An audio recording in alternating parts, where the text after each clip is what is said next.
Comienza el Catecismo de la Iglesia Católica, un programa dirigido por el Padre Luis Fernando de Prada.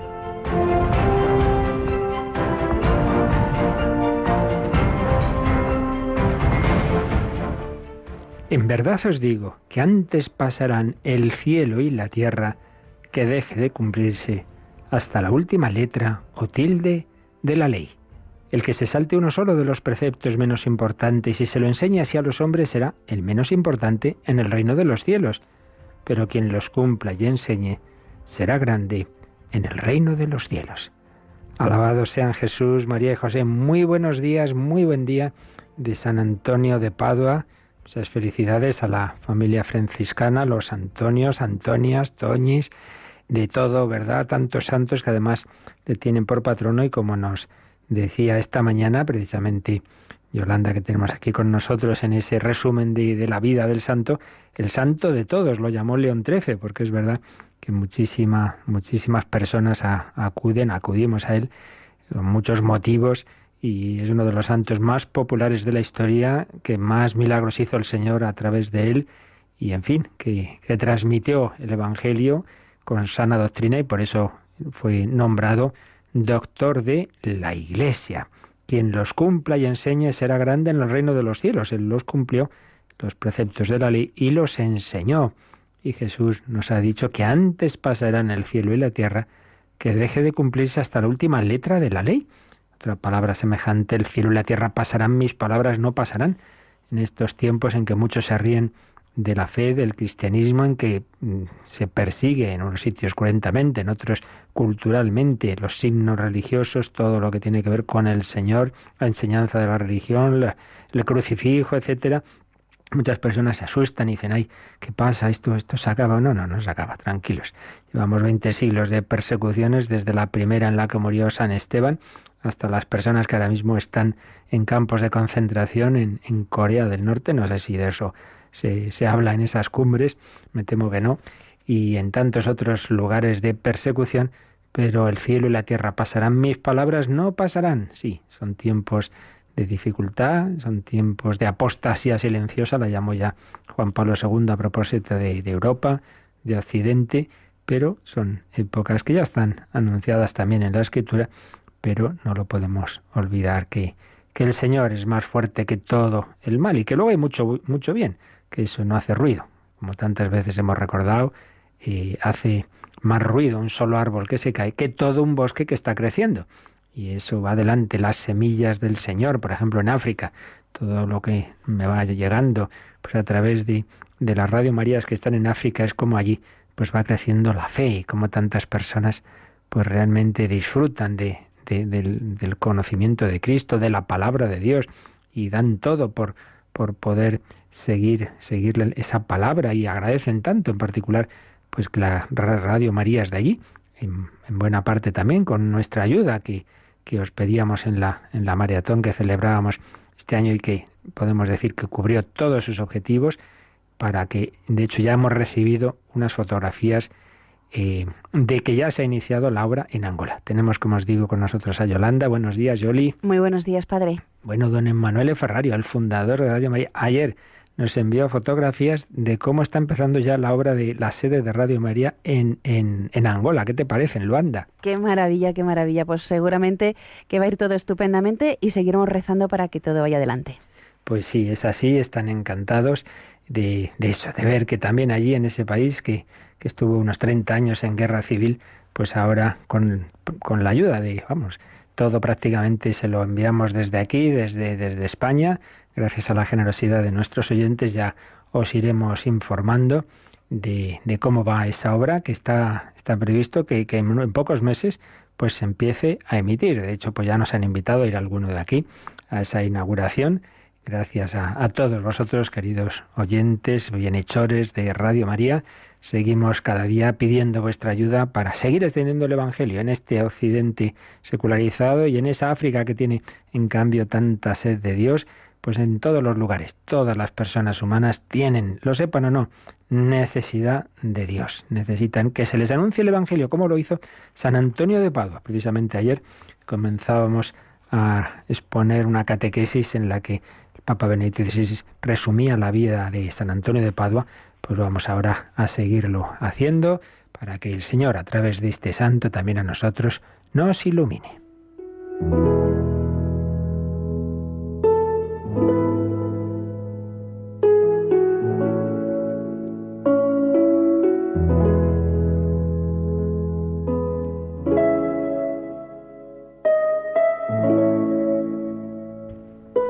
San Antonio de Padua.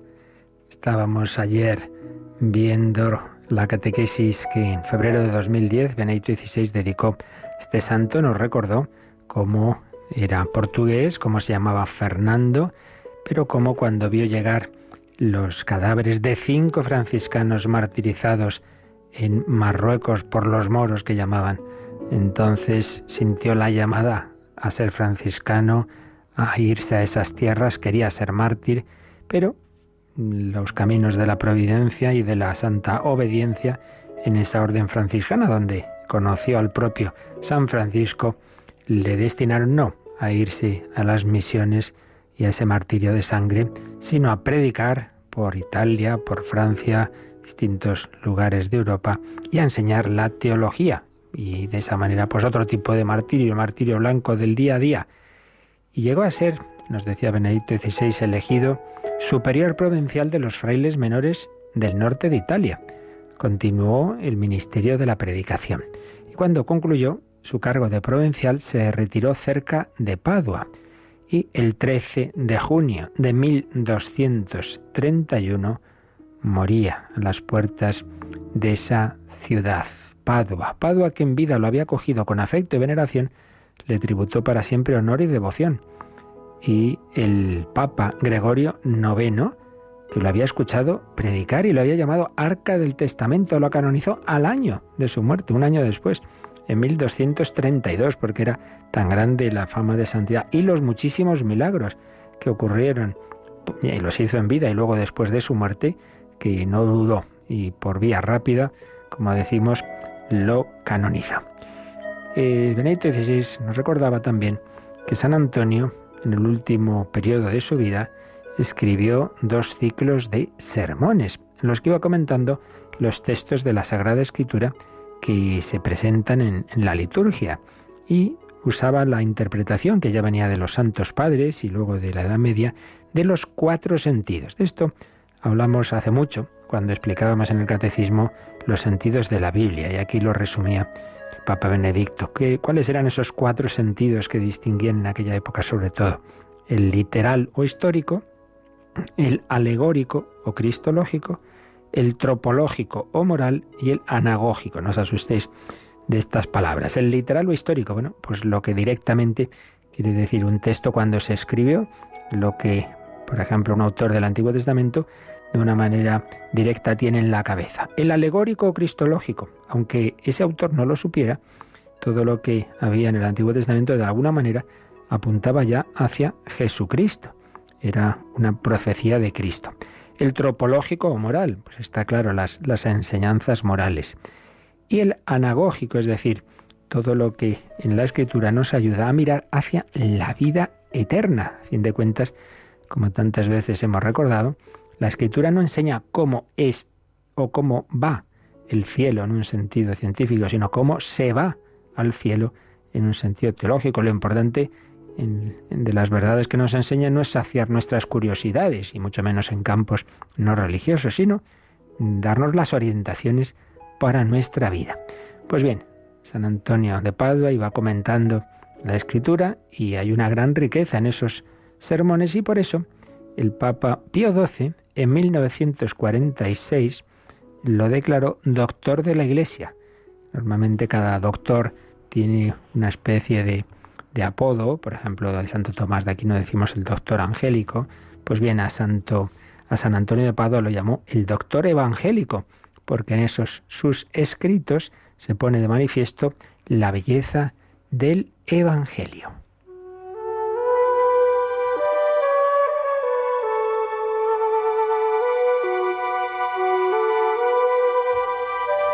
Y un aspecto importante que nos puede ayudar a nosotros y que recogía en su catequesis el Papa Benedicto XVI es que San Antonio hablaba mucho de la oración, de la oración como de una relación de amor que impulsa al hombre a conversar dulcemente con el Señor, creando una alegría inefable que envuelve suavemente al alma en oración. San Antonio nos recordaba que la oración necesita un clima de silencio, que no consiste en aislarse del ruido exterior, sino que es una experiencia interior que busca liberarnos de las distracciones provocadas por las preocupaciones del alma, creando el silencio en el alma misma. Por eso, lo importante es ese silencio interior, claro, cada uno según sus posibilidades, no lo podremos hacer tan fácil, sin duda, como un cartujo, pero debemos buscar esos momentos, es intentar dejar de lado preocupaciones y centrarnos en el Señor. Y, además, este gran doctor franciscano decía que en la oración hay 4 actitudes indispensables. En latín, obsecratio, oratio, postulatio y gratiarum actio. Vamos a traducirlas así lo hacía el propio Papa Benedicto. Primero, obsecratio, abrir confiadamente el corazón a Dios. Este es el primer paso de la oración, abrir confiadamente el corazón a Dios, a su presencia. Esto lo repetimos nosotros muchas veces en las horas santas. No estamos delante de una idea, de una imagen, de una reliquia, sino estamos con una persona. Lo más importante de la oración es caer en la cuenta de esa presencia, no la convirtamos en una especie de reflexión, lectura o estudio, que no es dar vueltas a ideas conmigo mismo, es estar abrir el corazón a la presencia de Dios y conversar afectuosamente con Él, viéndolo presente conmigo. Después, presentarle nuestras necesidades, alabarlo y darle gracias.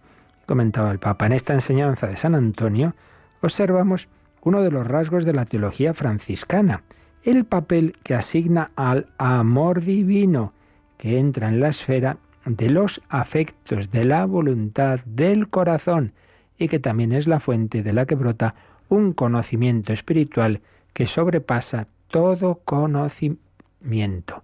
Un conocimiento espiritual que sobrepasa todo otro conocimiento. El amor, lo importante en la oración no son mis bellas ideas, mis reflexiones, sino que lo importante es el amor, siempre con esa actitud de humildad y de cercanía al Señor.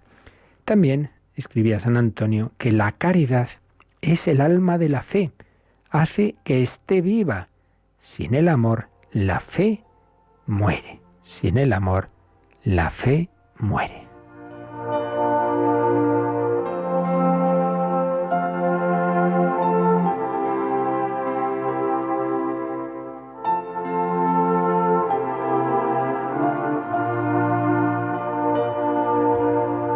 Y el propio Papa Benito XVI aplicaba estas enseñanzas a nuestra vida y nos viene muy bien lo que nos decía: solo un alma que reza puede avanzar en la vida espiritual. Así que ya lo sabemos.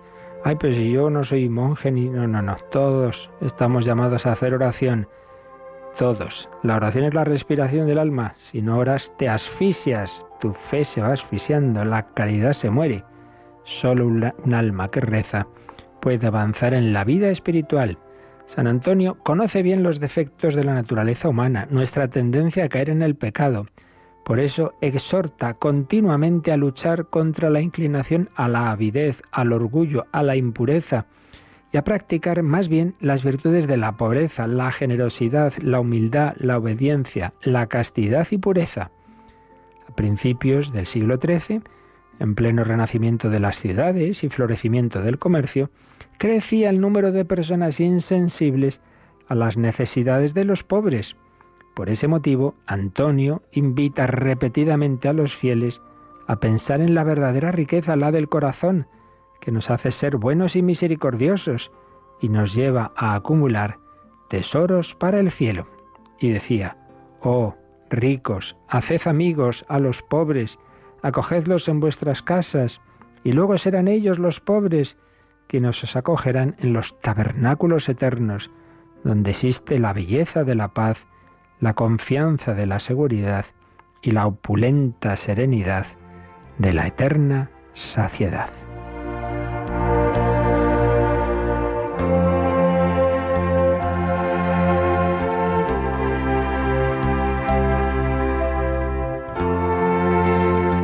oración y caridad. Terminaba este párrafo de su catequesis Benedicto XVI diciendo: ¿acaso esta enseñanza no es muy importante también hoy, cuando los graves desequilibrios económicos empobrecen a no pocas personas y crean condiciones de miseria? Pues pidamos al Señor, por intercesión de San Antonio de Padua, que siguiendo sus enseñanzas, también nosotros, con esa práctica tan importante de la oración, crezcamos en la fe, la esperanza, el amor a Dios, amor al prójimo, amor a los más necesitados.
San Antonio de Padua. Bueno, Yolanda, ya sabes que si se nos pierde algo, San Antonio nos ayuda a encontrarlo. Sí. ¿A qué te ha pasado alguna vez? Alguna vez. A mí muchas. Una vez, no hace mucho, perdí las llaves del coche, madre mía, digo, pero a ver cómo me las apaño yo ahora. Y nada, rezando a San Antonio aparecieron. Es un santo muy querido, sí. Sí. Bueno, pues vamos adelante. Como el Señor en su Iglesia ha generado tantos santos, ha dado tanta fecundidad, y es lo que estamos viendo en este resumen. Habíamos llegado ya a los números de resumen del Catecismo de la Iglesia Católica, del apartado sobre la Iglesia como pueblo de Dios, cuerpo de Cristo, esposa de Cristo, y nos quedaba lo que se refiere a templo del Espíritu Santo. Ayer vimos cuerpo de Cristo, la Iglesia como cuerpo de Cristo, los números de resumen a partir del 805. La Iglesia es ese cuerpo místico de Cristo, Él es la cabeza, nosotros los miembros. En el cuerpo hay unidad, todo el cuerpo es uno, cuerpo y alma, el alma es el Espíritu Santo, y hay también diversidad, distintos miembros y funciones. La cabeza del cuerpo es Jesucristo, y el cuerpo, decía el número 807, vive de Él, en Él y por Él, y Él vive con ella y en ella. Pues justamente lo que decíamos de la oración nos ayuda a hacer esto como más vivencial, más real.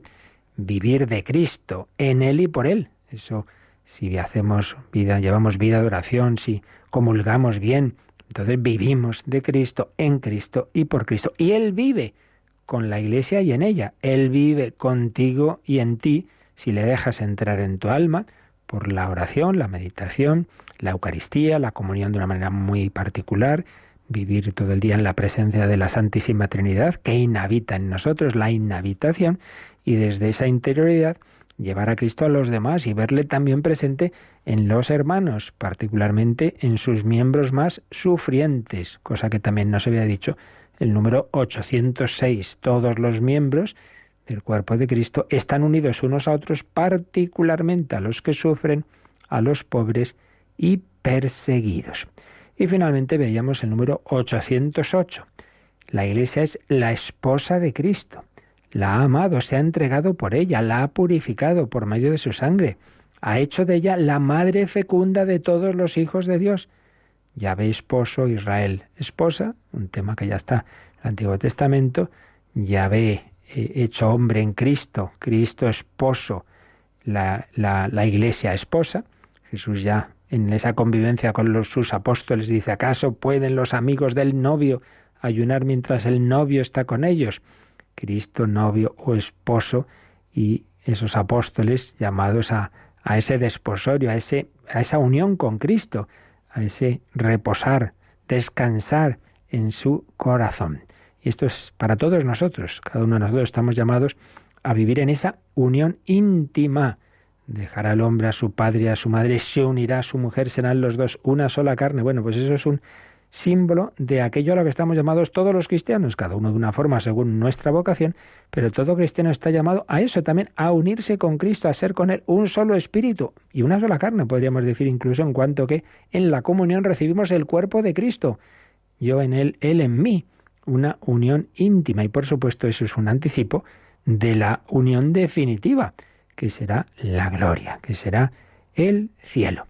Bien, pues ahí nos quedábamos ayer, veíamos también cómo esto mismo lo expresa en otro lenguaje más juvenil el Yucat, y nos quedan dos números de este resumen, de estos números de resumen de este párrafo segundo de la catequesis sobre la Iglesia. Nos quedan el 809 y el 810. Hemos visto la Iglesia, pueblo de Dios, la Iglesia, cuerpo de Cristo y esposa de Cristo, y finalmente vamos con la Iglesia, templo del Espíritu Santo. Y eso lo tenemos, Yolanda, en el número 809. Vamos con él. La Iglesia es el templo del Espíritu Santo. El Espíritu es como el alma del cuerpo místico, principio de su vida, de la unidad en la diversidad y de la riqueza de sus dones y carismas. Esto, como decimos, son números de resumen, por tanto esto ya lo vimos con detención en los números de explicación, donde venían pues distintas referencias. La Iglesia es el templo del Espíritu Santo. Todas las grandes realidades que tenemos en el Nuevo Testamento y en la doctrina católica estaban anticipadas, estaban profetizadas en palabra o en hechos y en realidades en el Antiguo Testamento. Y una de ellas, sin ninguna duda, el templo. Si hay algo sagrado para los israelitas es el templo. Eso fue todo un tema progresivo. Al principio era esa tienda del encuentro, el arca de la alianza, los diversos templos que se fueron realizando hasta culminar en el gran templo de Jerusalén. ¿Y qué significaba el templo? Pues el lugar por excelencia de la presencia y comunicación de Dios. Dios habita, está aquí, se ha quedado con nosotros. Pero, como todo lo del Antiguo Testamento, era preparación de aquel que iba a ser la verdadera tienda de la alianza. El Verbo se hizo carne y puso su tienda de campaña entre nosotros, y que iba a ser el templo definitivo. Por eso destruid este templo y en 3 días lo reedificaré. Él se refería al templo de su cuerpo. Y es que, como dirá San Pablo en una de sus cartas, en Cristo habita corporalmente la plenitud de la divinidad. ¿Dónde me encuentro hoy con Dios? Claro, esto es un tema muy importante. ¿Cuánta gente dice, no, sí, Dios, yo creo en Dios, algo tiene que haber, alguien tiene que haber hecho el mundo, sí, pero claro, eso y nada, en la práctica es lo mismo, porque es un Dios que estará por ahí, que no tiene que ver con mi vida, que no me indica qué tengo que hacer, que no fundamenta mis opciones morales, al que no me dirijo, con el que no trato. Pues ya digo, en la práctica eso y el ateísmo es lo mismo, ¿no? Es un ateísmo práctico. No, Dios ha entrado en nuestra vida, se nos ha acercado. Por eso lo decisivo no es si creo en Dios o no, sino si acepto a Cristo, el Emmanuel, el Dios con nosotros o no. Y por tanto mi vida se apoya en Él o no. Eso es lo decisivo. Pues bien, ese Dios que se ha hecho carne en Cristo prolonga su encarnación a través de la Iglesia. ¿Cómo me encuentro hoy con Dios? En Cristo. ¿Y dónde está Cristo? Pues donde prolonga Él esa su presencia, que es en la Iglesia, en la Eucaristía, en los demás sacramentos, en su palabra, en su jerarquía, etc. Pues bien, esa prolongación de esa presencia de Cristo es lo que da lugar a esta imagen. La Iglesia es el templo del Espíritu Santo. Ya hemos dicho muchas veces que cuando hablamos de una persona divina, con ella, por supuesto, siempre están las otras dos, puesto que son un solo Dios verdadero en 3 personas. Entonces es templo de la Santísima Trinidad, pero cada una de las realidades y acciones se suele aplicar o atribuir especialmente a una persona divina, y en este tema de la inhabitación pues nos fijamos especialmente en el Espíritu Santo. La Iglesia es el templo del Espíritu Santo, y es que el Espíritu es como el alma del cuerpo místico. Si pensamos, y así lo definió también la Iglesia, que el ser humano tiene esos 2 principios unidos sustancialmente cuerpo y alma. No somos mera biología ni somos espíritus puros, somos una unidad sustancial.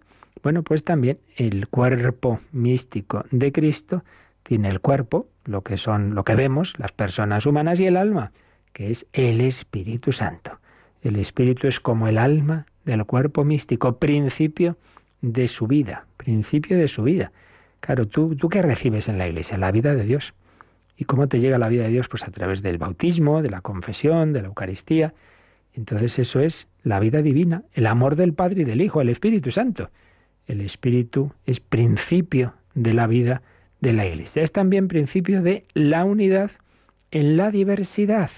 Pues esto que hemos estado viendo antes y en catequesis anteriores, que el Espíritu Santo es capaz de hacer algo que los hombres no somos capaces. En una sociedad, en una nación, en cualquier gran grupo, pues siempre está ese tema, ¿no?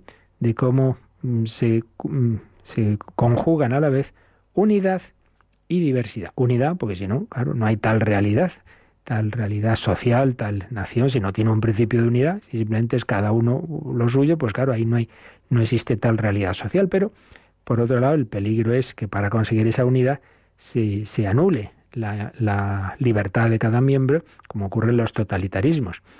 Y son dos extremos fáciles de irse a uno o a otro. Así lo vemos a lo largo de la historia de las naciones y de cualquier cuerpo social. Pues bien, el Espíritu Santo es capaz de darnos una unidad grandísima, como ya hemos explicado muchas veces. Me siento unido a esta otra persona a la que acabo de conocer porque tenemos la misma fe, el mismo Espíritu Santo, comulgamos al mismo Jesucristo, la misma Madre, la Virgen María, etcétera. Unidad y diversidad, porque cada uno tiene su estilo, cada uno tiene su carisma. Este le va más San Francisco y al otro le va más San Juan de la Cruz y al otro San Ignacio de Loyola. Pues muy bien, no pasa nada. Y incluso, pues a mí me gusta, donde yo vivo tenemos la liturgia romana, pero vosotros en cambio tenéis la liturgia maronita, pues tampoco pasa nada. Unidad en la diversidad y riqueza de dones y carismas. También lo vimos, como el Espíritu Santo distribuye a los miembros de la Iglesia, por supuesto, todas las virtudes, todo lo que cada uno necesita para la vida espiritual, pero también esos dones especiales y carismas, que ya vimos que son unos dones no tanto para el beneficio particular, para la ayuda espiritual de cada uno, sino para los demás. Los carismas al servicio de los demás. Pues, sin ir más lejos, ¿no? Pues estos santos que han recibido carismas de curaciones, de milagros, como San Antonio de Padua, pues claro, no era para él, sino para los demás. El Padre Pío, pues para esas luces que Dios le daba para que los penitentes se confesaran bien, etcétera. El Espíritu Santo es el alma de la Iglesia, es la fuente de su vida, es el que consigue la unidad en la diversidad y el que reparte los dones y carismas. Vamos a ver cómo esto los pone con su estilo más juvenil, el Yucat. Estábamos viendo ayer pues que los números correspondientes a esta parte de la Iglesia, de las imágenes de la Iglesia, pues son a partir del 125. Vimos 125, lo que hace único al pueblo de Dios. 126, la Iglesia es el cuerpo de Cristo.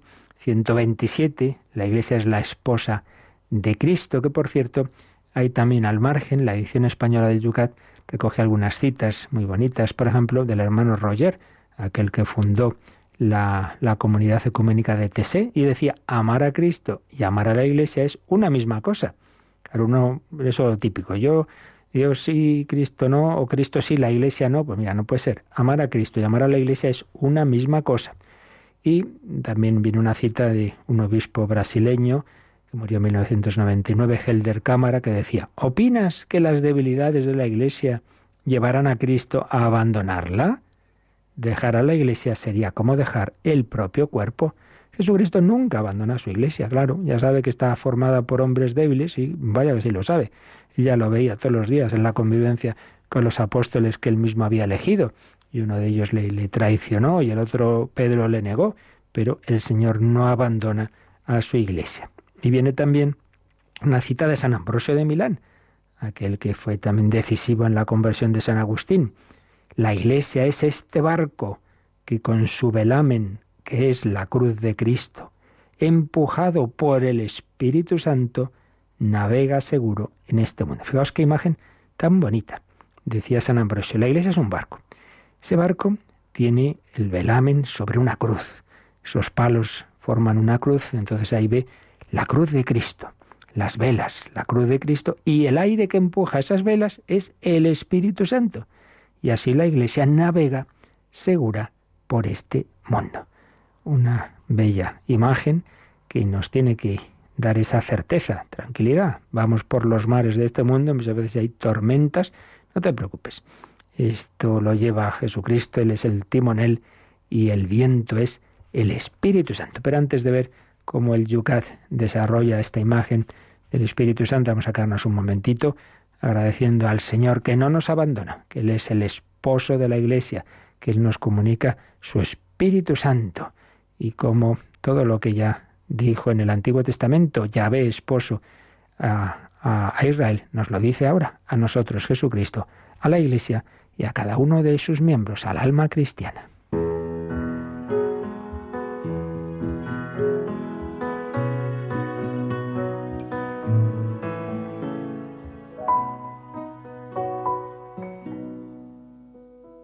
Conozco tu conducta y tu constante esfuerzo.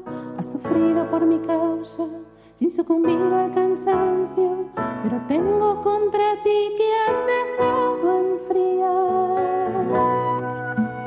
tu primer amor. Por eso yo la voy a seducir, la llevaré al desierto y allí hablaré a su corazón y ella me responderá como en los días de su juventud. Por eso yo la voy a seducir, la llevaré al desierto y allí hablaré a su corazón y ella me responderá como en los días de su juventud. No se te llamará jamás abandonada, ni a tu tierra se dirá jamás la desolada, pues Yahvé se complacerá en ti y tu tierra será desposada. Y como joven se casa con doncella, se casará contigo tu hacedor y con gozo de novio con su novia se gozará en ti tu Dios. Por eso yo la voy a seducir, la llevaré al desierto y allí hablaré a su corazón y ella me responderá como en los días de su juventud. Por eso yo la voy a seducir, la llevaré al desierto y allí hablaré a su corazón y ella me responderá como en los días de su juventud.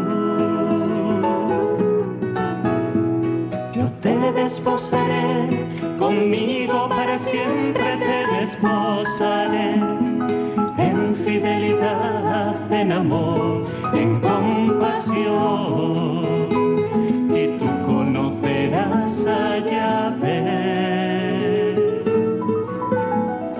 Ensancha el espacio de tu tienda, tus clavijas asegura, no te detengas, pues tus hijos heredarán naciones y un pueblo de Dios formará.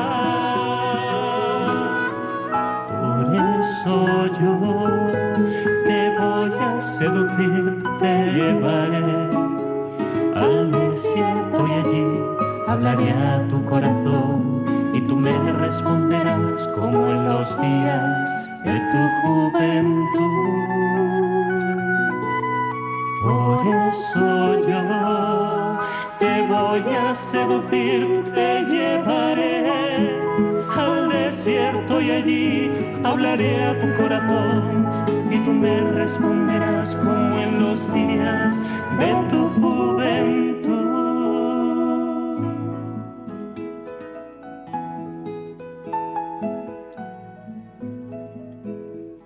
Están escuchando el Catecismo de la Iglesia Católica con el Padre Luis Fernando de Prada. El Señor nos habla al corazón, Él es el esposo y Él nos da su espíritu. Vamos a ver cómo el Yucat expone esto mismo que nos ha resumido el Catecismo sobre la Iglesia como templo del Espíritu Santo. Se pregunta el número 128 del Yucat. ¿Qué quiere decir que la Iglesia es templo del Espíritu Santo? ¿Qué responde Yolanda? La Iglesia es el lugar del mundo donde el Espíritu Santo está plenamente presente. Fijaos esta primera respuesta. La Iglesia es el lugar del mundo donde el Espíritu Santo está plenamente presente. Claro, porque el Espíritu Santo está presente en todo. Pero hay una forma de presencia, de comunicación, de darnos sus dones, que fundamentalmente es la Iglesia. Por eso es donde está plenamente presente. Y lo desarrolla a continuación y que nos dice el resto del número. El pueblo de Israel adoraba a Dios en el templo de Jerusalén. Este templo ya no existe. Su puesto lo ha ocupado la Iglesia, que no está sujeta a un lugar determinado. Donde 2 o 3 están reunidos en mi nombre, allí estoy yo en medio de ellos. Quien vivifica la Iglesia es el Espíritu de Cristo. Habita en la palabra de la Sagrada Escritura y está presente en los signos sagrados de los sacramentos. Habita en los corazones de los fieles y habla en sus oraciones. Conduce a la Iglesia y le otorga sus dones, tanto los sencillos como los extraordinarios. Quien se confía al Espíritu Santo puede experimentar también hoy verdaderos milagros. Pues así resume muy sintéticamente, pero muy profundamente, el Yucat estas verdades que hemos estado viendo estos días. El pueblo de Israel adoraba a Dios en el templo de Jerusalén. Era el lugar por excelencia de la comunicación de Dios, pero su puesto lo ha ocupado la Iglesia. Destruid este templo, en 3 días lo reedificaré, y Cristo vive en la Iglesia. Por eso, donde 2 o 3 están reunidos en mi nombre, en nombre de Jesús, ahí estoy yo en medio de ellos. Y recordemos aquel diálogo de la samaritana del capítulo 4 de San Juan con Jesús. Aquí dicen que hay que adorar en Garicín. Vosotros decís los judíos que en Jerusalén. Y Jesús le dice, mira hija, llegará el tiempo en que ni aquí ni allí, sino que lo importante es adorar al Padre en espíritu y en verdad. A veces se ha interpretado simplemente en el sentido de con sinceridad de corazón, con buen espíritu. No. En espíritu quiere decir en el Espíritu Santo, y en la verdad quiere decir Cristo. En Cristo y en el Espíritu Santo. Yo soy el camino, la verdad y la vida. San Juan, las palabras siempre tienen más carga de lo que parece. Entonces lo importante es que ya ha llegado la plenitud de la revelación de Dios, y ahora esa adoración de Dios no debe ser meramente la adoración natural de la criatura que reconoce al Creador y lo adora, que ya es algo, porque estamos en tiempos que ni eso. Pero no basta, sino una comunicación de intimidad, una revelación que Dios ha hecho de su intimidad, pues debe corresponder un tipo de adoración, de alabanza a Dios, que también responda a esa revelación. Y por tanto, si se ha revelado que Dios es familia, Padre, Hijo y Espíritu Santo, también estamos llamados a comunicarnos, a alabar al Padre en el Espíritu Santo y en Cristo. Cristo, camino, verdad y vida, en espíritu y en verdad. Así pues, llamados a tener esa comunicación con Dios en el Espíritu de Cristo. Sigue diciendo el Yucat que quien vivifica a la Iglesia es ese Espíritu, el Espíritu de Cristo, que habita en la palabra de la Sagrada Escritura. No simplemente pues uno va, coge la Biblia y la lee, como puede leer cualquier otro libro. ¿Cuántas veces ha ocurrido a una persona que esa palabra de Dios le ha tocado el corazón, incluso conversiones fulminantes, de repente por una palabra? Eso no es simplemente que tú lees la palabra y dices, me he convertido, no. Ahí hay una acción de Dios, una acción del Espíritu Santo, incluso frases que uno ha oído, leído muchas veces y no le han hecho especial efecto. Un día sí, porque ahí está una especial acción del Espíritu Santo, tanto a nivel de conversión como de vocación. Por ejemplo, recordemos a San Agustín, llevaba años de búsqueda de la verdad y ya estaba al final, pues seguro de que la verdad estaba en la Iglesia, sí, pero no acababa de dar el paso. Estaba atado a sus pasiones y no, aún le faltaba el empujón. Y ya sabéis lo que ocurre cuando está en en aquel huerto, ahí el pobre pues cavilando, pasándolo mal, tenía a su lado pues unos rollos, entonces unos pergaminos donde había cartas de San Pablo, y oye a un niño decir, toma y lee, pues sin duda el Señor estaba inspirando a un niño a cantar una cosa que nadie imaginaba, que lo que pasa era un mensaje para Agustín, toma y lee, esto qué querrá decir, y coge lo primer libro que tiene ahí, el primer rollo, pergamino o como fuera, lo abre y se encuentra aquella frase, no en comilonas y borracheras, no en lujuria y desenfreno, sino revestíos del Señor Jesucristo. Y esa frase se le graba en el corazón y toda esa fuerza que le faltaba para dar el paso decisivo le llega en ese momento. Fue la gracia del Espíritu Santo, es el momento decisivo de su conversión. Conozco una iglesia donde hay una capillita, una iglesia de religiosas agustinas, y está escrita esa frase, es impresionante. Aquí, con esas palabras, Agustín entró definitivamente en esa iglesia, pidió el bautismo, le bautizó San Ambrosio de Milán. El Espíritu Santo habita en la palabra de la Sagrada Escritura. También está presente, por supuesto, en los signos sagrados de los sacramentos. ¿Quién celebra la misa? ¿Don Pepito? No. La celebra Cristo, y el que hace el milagro de la transformación del pan y vino en su cuerpo y sangre es el Espíritu Santo. Por eso el sacerdote extiende las manos sobre el pan y el vino, es pedir esa epíclesis, esa llamada al Espíritu Santo. Y lo mismo en la confesión, extiende las manos sobre la cabeza del penitente, que el Espíritu Santo entre en esta alma y la limpie de los pecados, etc. El Señor actúa, está presente en los sacramentos. También habita en los corazones de los fieles y habla en sus oraciones. Yo no sé orar, ni yo tampoco. Ya lo dice San Pablo, nosotros no sabemos orar como conviene, pero el Espíritu Santo viene en ayuda de nuestra debilidad.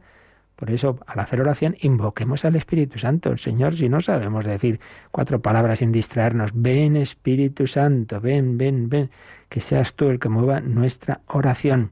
El Espíritu Santo habita en la Escritura, en los sacramentos, en los corazones de los fieles moviendo su oración. También el Espíritu conduce a la Iglesia y le otorga sus dones y carismas, lo que decíamos antes, tanto los sencillos, los que a todos se le comunican, como los extraordinarios, que Dios a este le da el don de milagros, a este el don de lenguas, a este el don de leer las conciencias. Y termina con una frase muy importante: quien se confía al Espíritu Santo puede experimentar también hoy verdaderos milagros. Fíate de él.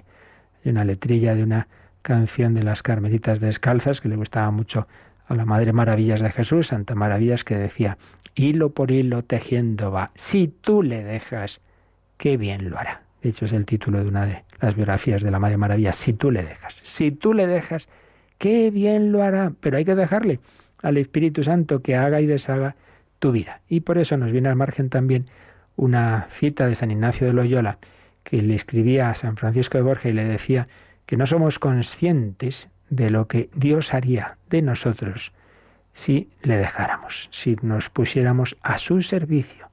Es verdad, si le dejáramos a Dios, de todos sacaría un santo y un gran apóstol, como lo ha hecho con los santos. Bueno, pues dejémosle nosotros.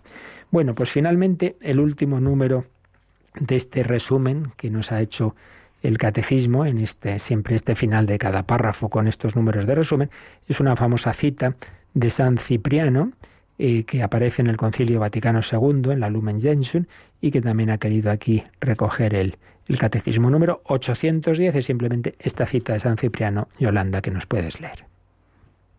810 del catecismo. Así toda la Iglesia aparece como el pueblo unido por la unidad del Padre, del Hijo y del Espíritu Santo. Pues es una bella cita para acabar este apartado.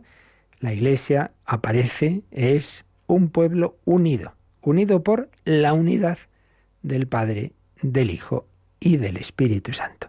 A fin de cuentas, ¿cuál es la referencia última, el fundamento último de todo en la vida cristiana? Por la Santísima Trinidad, claro.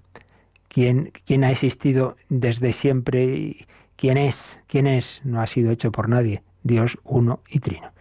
Todo lo demás, pues, tiene su fundamento en la Trinidad. Todo, de alguna manera, se parece a Dios. Bueno, pues la Iglesia, con esa unidad y diversidad simultáneas de las que hemos hablado, pues se fundamentan en que hay un Dios que es uno y trino.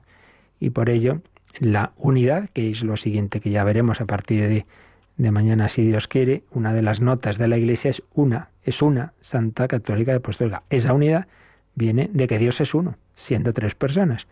Unidad de la Iglesia, unidad de la Trinidad. La Iglesia aparece como el pueblo unido por la unidad del Padre, del Hijo y del Espíritu Santo. Por eso, fijaos, todo en la Iglesia, ¿cómo empieza y termina? En el nombre del Padre y del Hijo y del Espíritu Santo. En la bendición de Dios, Padre, Hijo y Espíritu Santo. Todo empieza y termina en aquel que es el origen, principio y fin de todo. De Dios uno y trino venimos, a Dios uno y trino vamos. Lo que pasa es que en ese ir, los seres racionales, Dios no nos obliga a ir contra nuestra libre voluntad. Por eso nos invita a ir por el amor. Y por eso todo lo que hemos visto, de la importancia de decir que sí, de abrirnos, de dejarnos guiar por el Espíritu Santo, de corresponder a su amor, de hacer oración, porque si no, pues claro, no volvemos, no vamos por ese camino que Él mismo nos ha puesto fácil, haciéndose hombre, para que por el hombre, Cristo Jesús, lleguemos a la Santísima Trinidad. Y así todos estemos unidos con Dios y entre nosotros, porque ya veíamos que la Iglesia es sacramento de la unidad del hombre con Dios y de los hombres entre sí. Es el instrumento para que uniéndonos a Dios también nos unamos entre nosotros. Seamos un pueblo unido, pueblo unido. ¿De qué pueblo eres tú? ¿Español, francés? Bueno, pues mucho antes y más importante que eso, soy católico. Soy de la Iglesia Católica que vive en España, en Francia, en Angola y en Hawái. Somos de la Iglesia Católica, unidos por aquel que es Padre, Hijo y Espíritu Santo.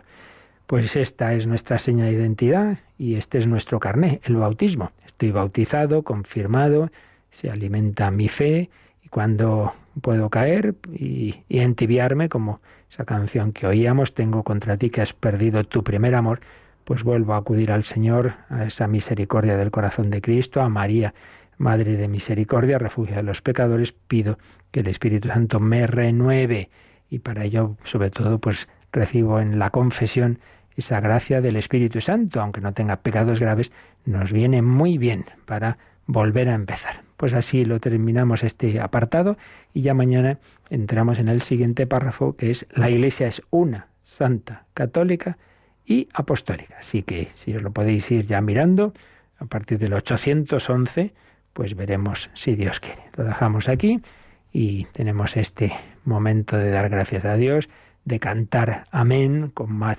Maher, porque Él vive, y también de vuestras consultas, preguntas de este u otros temas, si así lo deseáis.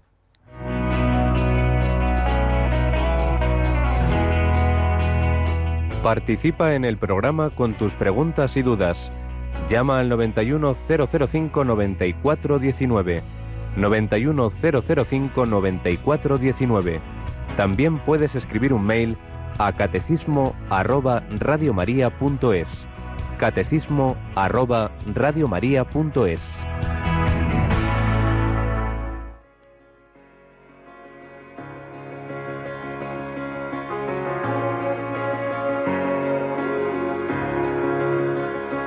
I believe in the sun. I believe in the risen one. I believe I overcome by the power of His blood. Amen. Amen. I'm alive because He lives. Amen. Amen. Let my song join the world that never ends, because He lives.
Franciscus Phillips, porque Él vive, Cristo vive en la Iglesia, nos da su Espíritu y así podemos decir amén, sí Señor, hágase, hágase en mí tu palabra, como dijo la Virgen María, esposa del Espíritu Santo. ¿Tenemos alguna llamada, Yolanda? Sí, nos ha llamado Isabel de Alicante y pregunta si cuando comulgamos se puede decir que Jesús nos toma de la mano y nos presenta ante el Padre.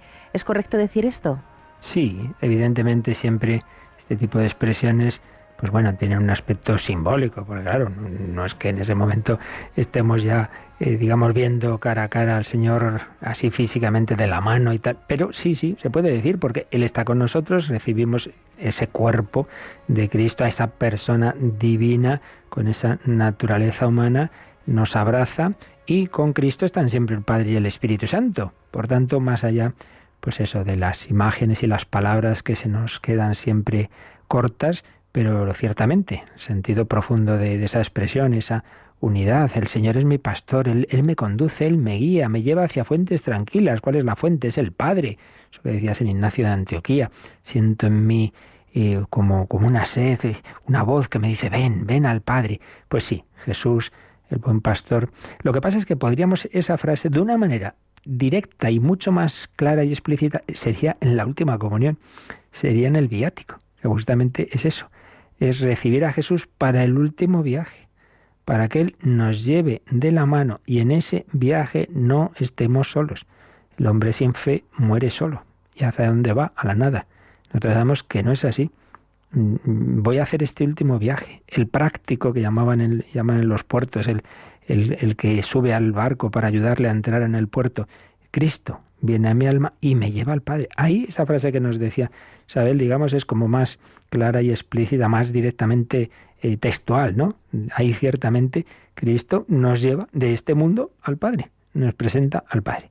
Pero también en las demás comuniones que hacemos en esta vida, pues en un sentido así amplio de la palabra, pues también se da esa bella realidad. También nos ha escrito al correo desde, parece que San Sebastián, Agustín, que se podría decir que en la encarnación la Virgen María fue bautizada por el Espíritu Santo. Hombre, vamos a ver, fue inundada por el Espíritu Santo, por obra del cual concibe, pero no hay que olvidar que María está llena del Espíritu Santo desde su concepción. Por tanto, lo que vendría a ser análogo a nuestro bautismo, más que en la encarnación, en la anunciación, fue antes, fue en su concepción. María está llena, inundada del Espíritu Santo, en ese sentido bautizada, desde su concepción. Es la Inmaculada Concepción, Agustín. Y nos escribía también, ayer nos hicieron una consulta sobre la fecundación in vitro, ya respondimos que según toda la doctrina de la Iglesia no corresponde a la moral de la transmisión de la vida, y entonces nos lo agradece la respuesta a Carlos, y a propósito de eso nos escribe, reitero mi agradecimiento, pues intento formarme todo lo que puedo como católico para ser cada día más coherente en mi vida, y para esto Radio María ha sido una compañía de un valor inconmensurable, sobre todo cuando estuve destinado en Arabia Saudita. Fijaos qué bello, de esto tenemos muchos mensajes, de cómo muchas veces hay personas en cualquier lugar del mundo y en un sitio en el que está, la fe católica está absolutamente proscrita, sí, pero eso no impide que tengamos un hermano nuestro allí oyendo Radio María y que allí también, destinado a trabajar allí, se pueda formar y pueda escuchar la palabra de Dios y la doctrina de la Iglesia, la doctrina de la Iglesia. Así que realmente nos alegramos mucho. Bueno, pues ya tenemos la hora, ya seguiremos mañana con otras consultas, siempre que queráis, las podéis dejar ya en el correo, ya sabéis, catecismo@radiomaria.es, o en directo, pues cuando llegue el momento, a ese teléfono que nos ha recordado Yolanda, a la que le agradecemos, por supuesto, su colaboración esta mañana, y le pedimos a San Antonio de Padua que nos ayude a vivir este día como él, con alegría, con esperanza, con ese espíritu evangélico, en oración, ese trato de amor que nos explicaba el Papa Benedicto XVI, es una catequesis que dio sobre él, sobre San Antonio de Padua, y en caridad fraterna, especialmente hacia los pobres, enfermos y necesitados. La bendición de Dios Todopoderoso, Padre, Hijo y Espíritu Santo, descienda sobre vosotros. Alabado sea Jesucristo.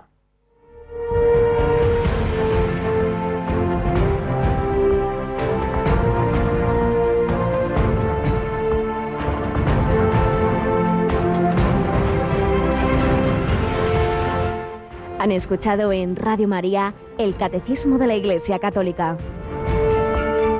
Un programa dirigido por el Padre Luis Fernando de Prada.